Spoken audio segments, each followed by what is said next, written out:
Peacock Angel by E.S. Drower, being some account of votaries of a secret cult and their sanctuaries. Chapter 21, Within the Temple. These are things unbeholden of the profane. Theocritus, Adele 26. And even if you know the exoteric forms for what they are, if they're not approached spiritually, there's more than conclusions that are not part of what's going on in your life. And so began my last complete day. The sergeant of police, discussing the events of the night, agreed with me that the robber, however exciting it all sounded, had been imaginary. The Yazidi lad had seen someone sculling, and going to the door had cried, "Who is it? Who is it?" And the figure fled. It might have been a belated villager in search of shelter, but the hunter was up, and after a thorough examination of lurking places around the courtyards, sharp shots were fired just to show an evil-intentioned marauder what to expect if he tried any tricks. Such nerves are excusable, since but a short while ago the village below had been attacked with a loss of 3 men. It was known secretly that it was a tribal feud, but as neither attacked nor attackers wished their private quarrels disclosed, it was agreed to pin the corpses onto some innocent Yazidis, who were hauled off to prison. Witnesses were easily procured against them, the whole village being concerned in the affair, and they were accordingly sentenced to long terms of imprisonment.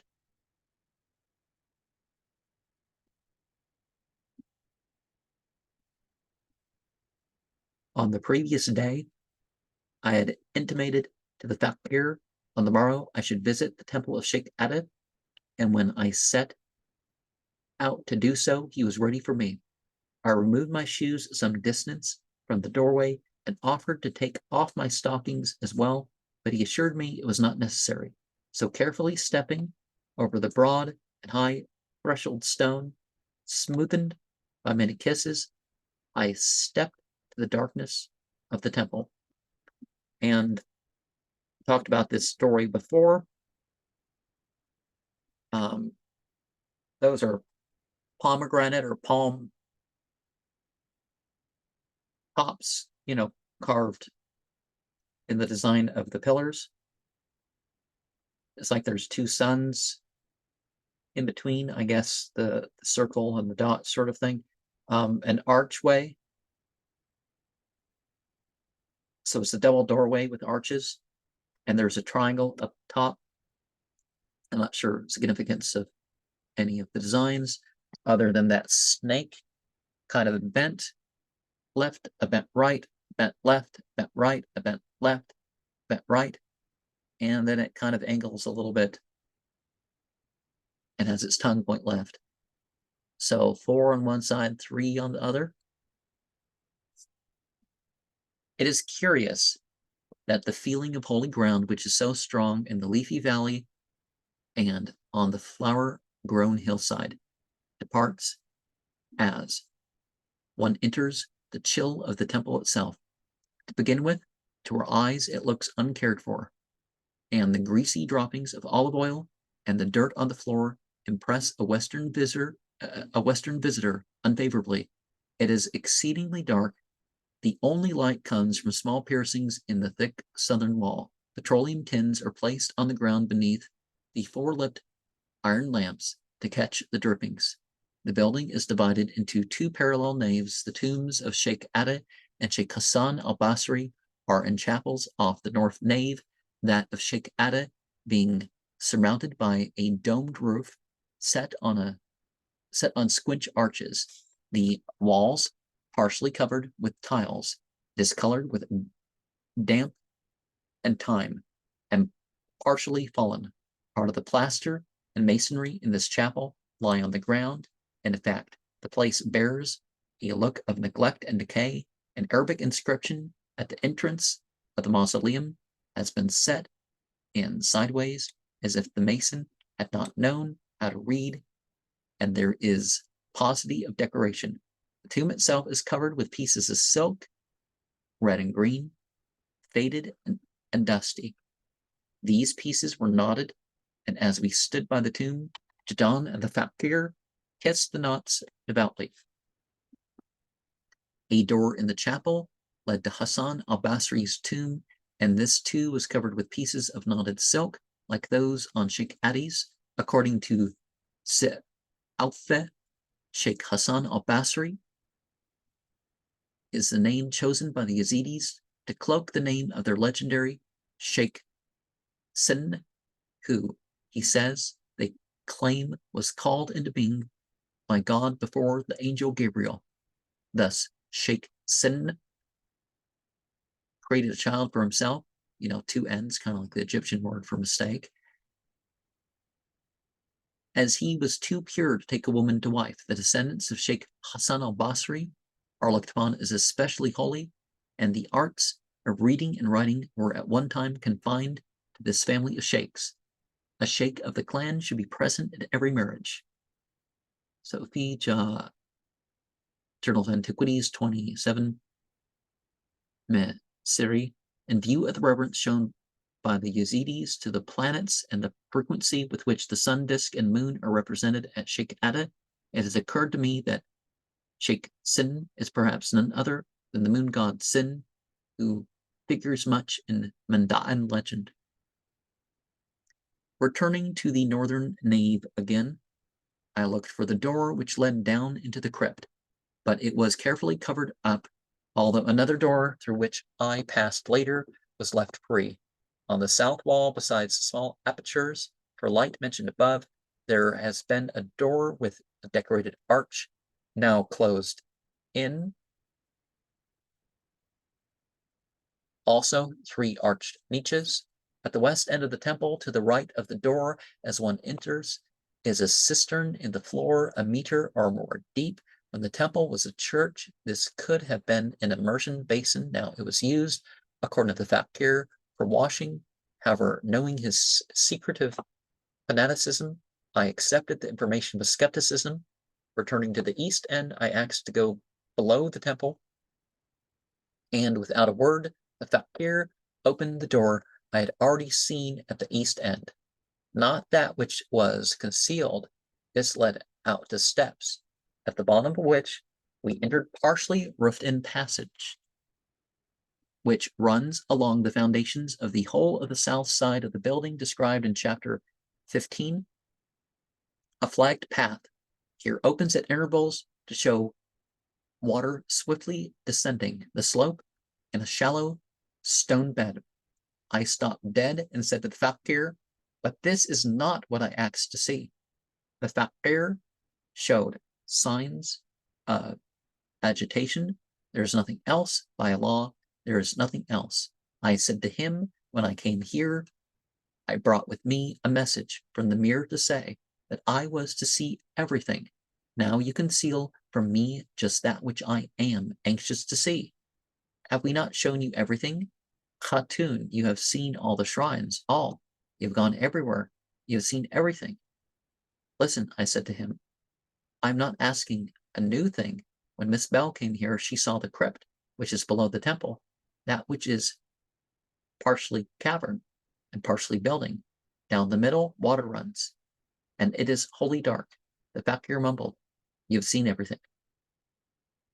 He had never heard of Miss Bell, he said, and obviously disbelieved in her visit. Hajjah looked from one to the other of us in distress. Then he had a brilliant idea.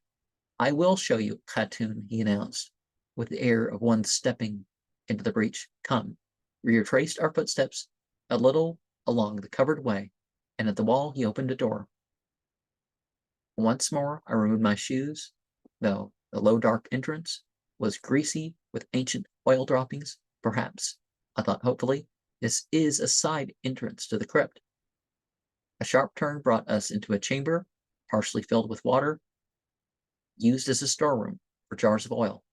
Here, said Hajjah, splendidly mendacious, we bring no one, for it is very, very holy. There was a pause. Then I looked full at him and said, Hajjah, This is not what I asked to see. Crestfallen, he turned, and we went back into the daylight. I said to the fakir, I am sorry that you have refused me this. Had I known that no one else had entered that place, I might have been content. But as it is, I know what is beneath the temple and that others have been there. I waited, but the fakir's face went blind and blank, and I did not press the matter, for I never force these things. When we had returned in silence to the main courtyard, I bowed and turned away with a grave face and left it at that. All the morning, embassies arrived.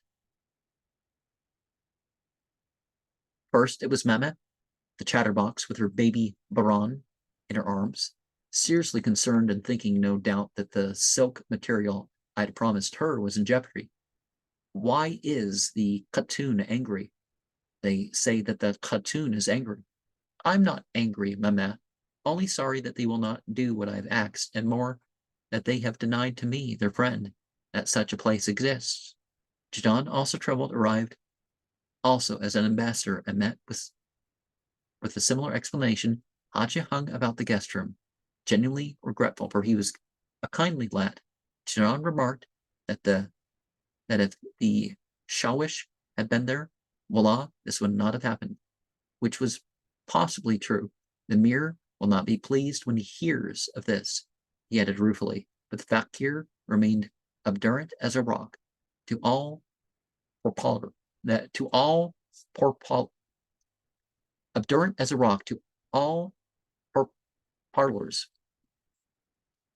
Again, the intermediaries returned to the charge. You are angry. No, I assured them, but my cutter is a little broken. Now, a cutter broken is a serious matter. It means something more than injured feelings. It means that one's prestige is affected, that one has received an ill-deserved rebuff, that one is conscious of not being treated with the usual courtesy. So there was a storm of protestations. The white ladies arrived, gently ruffled, to throw oil, not olive oil, on the troubled waters. Finally, the fakir arrived in person, his pale, narrow face as rigid as ever. Finally, he admitted having lied to me. He admitted the crypt and the sacred spring and admitted everything, but he said he would not admit me. I have never taken my own women in. Anxious corroboration from Mehmet. I have never taken in the mirror himself, but none but these, and he indicated the white ladies, and the Baba Sheikh, and the Shawish, and myself enter that place. And my God, it is so holy that when I walk there, my hand trembles. Part of good generalship lies in recognizing defeat and turning it to the best advantage. This was the defeat, and I accepted it and reflected upon it.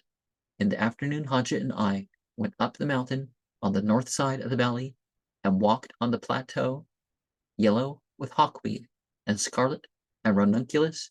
Here, May trees were bursting into bloom, and by one of these we rested and looked down on the shrines below. Poor Haji once more excused himself and his uncle.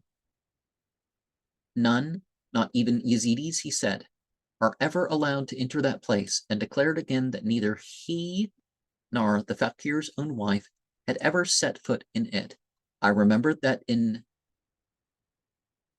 Amarath, Miss Bell recounts that when the Mir's aunt, an abbess of the place, took her into the crypt of the Holy Spring, the white lady stopped halfway in a hushed voice, asked her, "Are you not afraid?" Dr. Bukuram, visiting the temple once during a persecution of the Yazidis, found the place unguarded and deserted and entered the sacred cavern, the cradle of mankind, 1914, page 200. So I'm sure there's a lot of references to the Yazidis that because it's not a book about the Yazidis, that one doesn't find them as easily. Or maybe. We returned, and after tea had been served, I saw the fakir setting off as usual with his bowl his flaming wicks and his ladle, and I reflected deeply upon his refusal, and I thought of him with less exasperation. I reminded myself that he comes of a race which has been the victim of century-long misrepresentation and hatred. Now he saw the cherished religion of his people threatened by schools, by military service, and all that to him threatened the fabric of his faith. He saw the privacy of the sanctuary menaced by the new road, even now under construction, from Ain Sifne to Mosul, thus bringing the contaminating world dangerously close. Hitherto the valley, lodged in the Hakkari Mountains, has been protected by nature. And when Gertrude Bell visited it before the Great War and the invention of the motor car, the Yazidis were still secure in their isolation, guarded by their hills and the inaccessibility of the place. Moreover, she was taken by the Mir's aunt, a woman of the princely clan, a family that has always been more or less in touch with officialdom in the great world. When I returned to Baghdad, Mir Wansa declared that she had been present. I should have seen Zemzem, as the holy spring is called, to endue it with sanctity in the eyes of the Muslimin. Yazidis declare the water has subterranean connection with the famous well Zemzem at Mecca. But he, the fakir, is a little nobody, and yet a priest of blind faith, of dogged devotion, a man with trust. The desecrating world is already fumbling at the crumbling walls he seeks to defend, and I have not seen for myself how careless outsiders are of Yazidi prejudices, how unwittingly and sometimes wantonly they transgress the laws of Yazidi taboo. In short, the fakir sees in me the first of invaders from that heedless host which threatens all that he holds sacred. So that my mind was at peace when I climbed for the last time to Sheikh Shams and gazed down at the valley with its white spires rising amidst the rain-washed green. And I even found it a good thing that they should have denied me the visit to the Holy of Holies, the shrine of the life-giving water spirit, the true divinity and genius of the place. No wonder that the atmosphere of sanctity was lacking from the building above, and that even the tomb of the mystic who once taught, lived, and died here seemed empty and meaningless. The real shrine was near the earth's heart, for I guess that, like the Mandans, whose religion is also secret and veiled, they look upon water as one of the purest emblems of being that is life and eternity. And as these thoughts came into my mind, I heard a sound that I heard last in faraway England. It was the cry of one who is the very messenger of spring and of rebirth. Cuckoo! Cuckoo! And